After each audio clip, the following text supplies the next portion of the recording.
ठीक है, तो अभी हम लोग यही बता रहे थे कि मान लिया कि अगर आप कोई इलेक्ट्रिक बल्ब को आपने क्या किया, इलेक्ट्रिक बल्ब को आपने कनेक्ट किया है।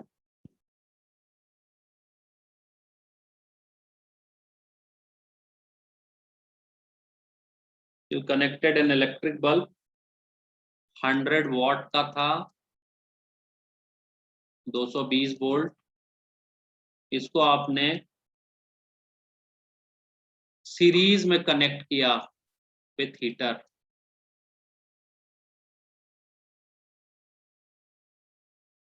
ठीक है,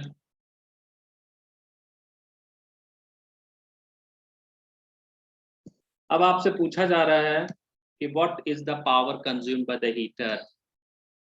पावर कंज्यूम्ड बाय हीटर कितना है और पावर कंज्यूम्ड बाय बल्ब कितना है।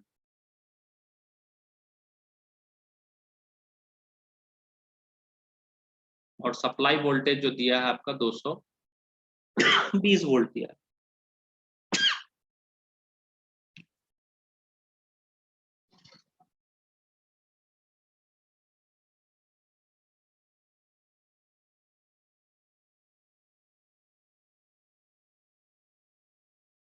ठीक है, तब ऐसा कंडीशन में जब हम इलेक्ट्रिक बल्ब का बात करेंगे तो सबसे पहले हम इस इलेक्ट्रिक बल्ब का रेजिस्टेंस निकालेंगे।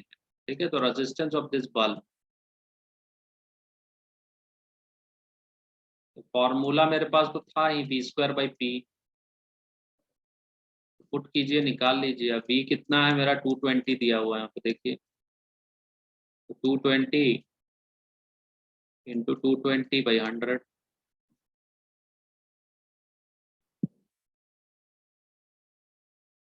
ये मेरा कितना हो जाएगा, 484। तो 484 ओम आया। ठीक है, अब इसको आपने हीटर के साथ सीरीज में कर रहे हो। अब मान लेते हैं रेजिस्टेंस ऑफ हीटर, अगर आपका आप पीछे वाले पोर्शन में आपने निकाला था कुछ, मान लेते हैं वो आपका 96.8 ओम आ रहा है, मान लेते हैं। ठीक है, ये आ रहा है हीटर। अब इन दोनों को आपने सीरीज में जोड़ा है, सीरीज में जोड़ा है। तो जो टोटल रेजिस्टेंस मेरा हो जाएगा वो, तो ये दोनों को जोड़ देंगे हम, तो 484 प्लस 96, इसको हम 97 ले लेते हैं, 97 हो। ठीक है, 97 मेरा कितना आ रहा है, 90 581 ओम आ जाएगा। तो ये मेरा हो गया टोटल सिस्टम का। अब हम आपसे यहाँ करंट निकालना है। करंट निकालेंगे तो करंट क्या होता है, 220 वोल्ट सप्लाई दिया हुआ है यहाँ, और मेरा रेजिस्टेंस कितना हो गया, 581 हो गया। ठीक है, ये मान लेते हैं 0.38 एम्पियर आ रहा है। ठीक है, मान लेते हैं। ठीक है, ये मेरा करंट निकल गया। पावर कंज्यूम बाय हीटर हमको निकालना है। ये हीटर मेरा कितना हो गया, I²RT, I²RT। आई आपने यहाँ निकाल लिया है। ठीक है, समझ में आ रही बात। Sorry, power is I²R, T नहीं होता है पावर, हीट में होता है। ठीक है, ये I²R, समझ में आ रहा है बात। तो आप इसको आसानी से आप निकाल सकते हैं। और उसी तरह आपको बल्ब का आपको निकालना है तो पी बल्ब आप निकाल सकते हो।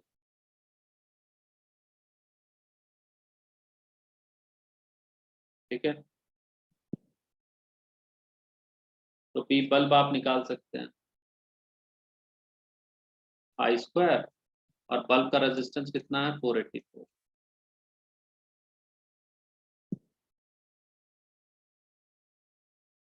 ठीक है,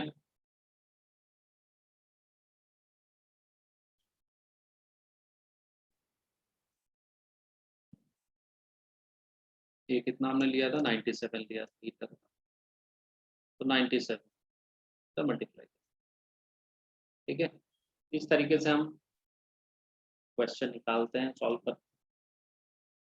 समझ में आया बात? तो अगर मान लेते हैं आप इलेक्ट्रिक बल्ब को सीरीज में जोड़ते हो तो हम लोग ऐसा करते। समझ में आई बात?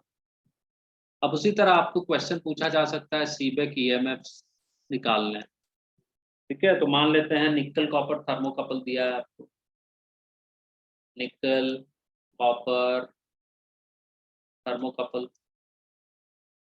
समझ में आ रहा है कि नहीं आ रहा है? पहला वाला क्वेश्चन समझ में आया आपको? हेलो, यस सर, आ गया समझ में। अब ये निकल थर्मोकपल दिया है और इसका जो एंड है टेम्परेचर का वो मान लेते हैं ऐसे आपका है, ये निकल है, ये कॉपर है। अरे मान लेते हैं टेम्परेचर आपका 0 डिग्री सेल्सियस है एक एंड, और एक एंड 100 डिग्री सेल्सियस। ठीक है, यहाँ ए का वैल्यू जो है, ए का जो वैल्यू है, ए और बी का वैल्यू भी आपको डिफाइन करना पड़ेगा। ए का वैल्यू मान लेते हैं 16.3 into 10 to the power -6 volt पर डिग्री सेल्सियस। उसी तरह बी का वैल्यू भी आपको दिया हुआ रहेगा, मान लेते हैं -0.042 इंटू 10 टू द पावर -6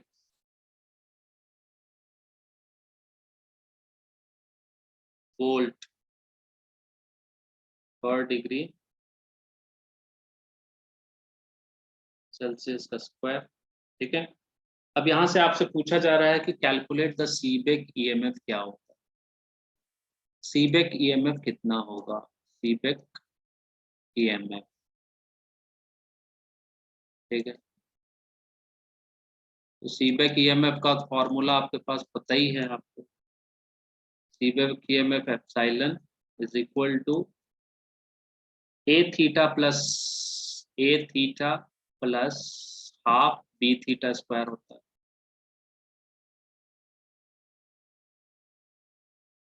ठीक है, अब आप इसको इस्तेमाल कीजिए, सॉल्व कर लीजिए प्रॉब्लम। मेरा कितना हो गया? ए का वैल्यू दिया है आपका, थीटा, थीटा कितना हो गया? 100 डिग्री, तो 16.3 इंटू 10 पर -6 इंटू 100, क्योंकि थीटा का वैल्यू 100 है। ए का वैल्यू जो दिया है वो पुट कर दीजिए, प्लस अब बाकी जो वैल्यू आपको दिया है वो पुट कर दीजिए, half -0.042 into 10 to the power -6 और थीटा का स्क्वायर, तो 10 स्क्वायर कितना हो गया? 10 टू द पावर 4 हो जाएगा। ठीक है, इसको अब आप सॉल्व करके आप निकाल सकते हो, 1.42 into 10 to the power -3 volt आएगा। तो ये हम दिखाने के लिए आपको ये किए कि इस फॉर्मूला का इस्तेमाल कैसे करना, तो ये आप सीबेक ईएमएफ के लिए आप इस्तेमाल करते हो। ठीक है, तो ये एक क्वेश्चन आपसे पूछा जा सकता है। समझ में आई बात?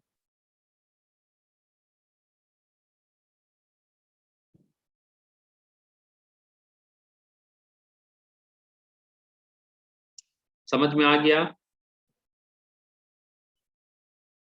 Hello, yes sir, yes sir, आ गया। ठीक है, तो आज का लास्ट क्वेश्चन हम लोग करते हैं।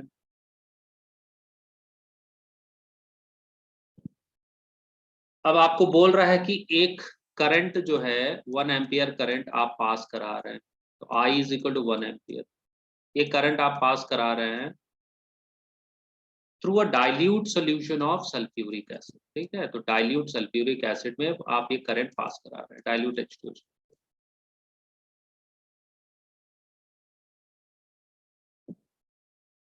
ठीक है, फॉर सम टाइम, कुछ समय के लिए आप कर रहे हैं इसको, फॉर सम टाइम। ठीक है, और लिबरेट कितना हो रहा है आपका? 1 ग्राम ऑक्सीजन लिबरेट हो रहा है, ये लिबरेट हो रहा है। ठीक है। तो आपसे पूछा जा रहा है कि how long current was passed, time पूछा जा रहा है कि करंट कितनी देर तक प्रवाहित किया गया। और दूसरा, हाइड्रोजन कितना लिबरेट हुआ। ठीक है, मास ऑफ हाइड्रोजन कितना होगा। तो दो क्वेश्चन आपसे पूछा जा रहा है। ठीक है, कि एक एम्पियर करंट आप पास करा रहे हैं डाइल्यूट H2SO4 से कुछ समय के लिए, तो वो समय निकालिए। 1 ग्राम ऑक्सीजन रिलीज हो रहा है, हाइड्रोजन कितना होगा। अब यहाँ पे देखिए ऑक्सीजन का कितना होता है आपका रिलेटिव 16 होता है, ये आपको पता है। ठीक है, तो इसका जो मेरा केमिकल इक्विवेलेंट हो जाएगा ऑक्सीजन का, वो कितना हो जाएगा। ऑक्सीजन वैलेंसी 2 होता है, तो 16/2 8 हो जाएगा। ठीक है, और ये केमिकल इक्विवेलेंट ऑक्सीजन का निकल गया। उसी तरह केमिकल इक्विवेलेंट जो आपका हाइड्रोजन का होता है वो 1 होता है। ठीक है, तो आपके पास फॉर्मूला था ना, m is directly proportional to E, second वाला लॉ। यहाँ पे आप तो निकाल ही सकते हैं, mass of oxygen by mass of hydrogen is equal to chemical equivalent of oxygen by chemical equivalent of hydrogen. ठीक है, तो यहाँ पे सब चीज आपको दिया हुआ है। आपको क्या निकालने पूछ रहा है, मास ऑफ हाइड्रोजन। तो मास ऑफ हाइड्रोजन आप निकाल सकते हैं। तो मास ऑफ हाइड्रोजन बराबर क्या हो गया मेरा, MOEH by EO। Value put कीजिए, निकाल लीजिए। तो मान लेते हैं हम यहाँ कितना आ गया, हम पुट करके देख लेंगे एक बार। ऑक्सीजन कितना 1 ग्राम है, 1 ग्राम। EH भी 1 है, और EO कितना है 8 है। 1/8, 1/8 ग्राम मतलब 0.125 ग्राम। तो इतना ग्राम आपका हाइड्रोजन निकल रहा, डिपॉजिट हो रहा है। समझ में आई बात। तो काफी आसान है हमारा हिसाब किताब। हम सेकेंड लॉ का इस्तेमाल कर लिए फैराडे का, m is directly proportional to chemical equivalent. ठीक है, अब आपसे पूछ रहा है टाइम कितना टाइम के लिए निकल रहा है। ठीक है, तो टाइम आपको निकालना होगा, लेकिन उससे पहले टाइम निकालने के लिए आपको Q is equal to IT करना पड़ेगा। I दिया है 1 एम्पियर। ठीक है, यहाँ से आपको T निकालना है, तो Q चार्ज आपको निकालना पड़ेगा। ठीक है, तो ये चार्ज आपको चाहिए पहली बात, तब ना आप निकालिएगा। समझ में आई बात। तब यहाँ पे आप देखो 1 ग्राम ऑक्सीजन रिलीज हो रहा है। 1 ग्राम ऑक्सीजन का मतलब ये कितना ग्राम इक्विवेलेंट हुआ, 1/8 ग्राम।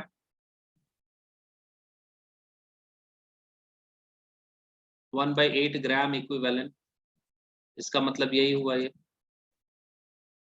ठीक है, इसका मतलब ये कितना हो गया मेरा 1/8 फैराडे, क्योंकि एक ग्राम इक्विवेलेंट बराबर 1 फैराडे होता है। तो 1/8 ग्राम इक्विवेलेंट का मतलब हुआ 1/8 फैराडे। तो मेरा चार्ज निकल गया। चार्ज कितना निकला, 1/8 फैराडे। और फैराडे का वैल्यू आपको पता है 96500 कूलॉम होता है, 96500। तो बस हम यहाँ से टाइम निकाल लेंगे। तो T बराबर मेरा क्या हो जाएगा, Q का वैल्यू पुट कर देंगे 96500/8, और करंट मेरा कितना है 1। इसको सॉल्व करेंगे तो जो भी आएगा मेरा, जो भी आ जाए। ठीक है, यहाँ पे देख रहे हैं, यहाँ तक हम लाएंगे 9.6 इंटू 1.2 इंटू 10⁴ आ जाएगा मेरा, इतना सेकेंड आ गया। ठीक है, क्योंकि 12×8 = 96 होता है। तो 1.2 इंटू 10⁴ सेकेंड्स अब इसको हम 3600 सेकंड से डिवाइड कर देंगे तो मेरा आवर में आंसर आ जाएगा।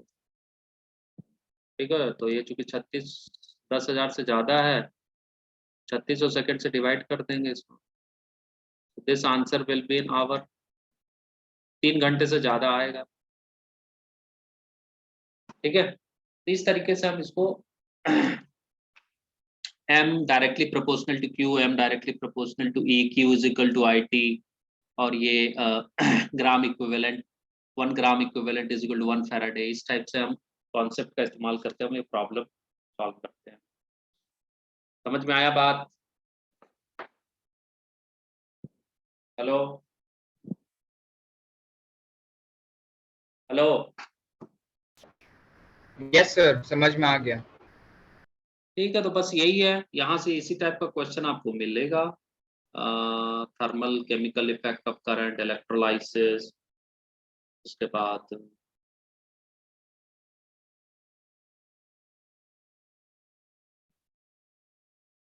ठीक है, उसको रिवाइज कीजिए।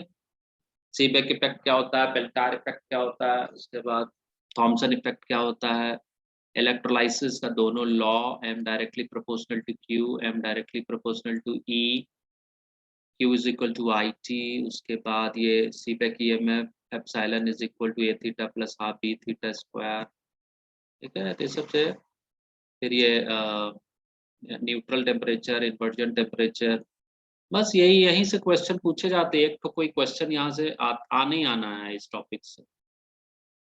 ठीक है, और वो हीटर वाला जो प्रॉब्लम था, उस टाइप का प्रॉब्लम। ठीक है, तो ऐसे ही कुछ कुछ एक क्वेश्चन यहाँ से आने ही आना है। समझ में आई बात?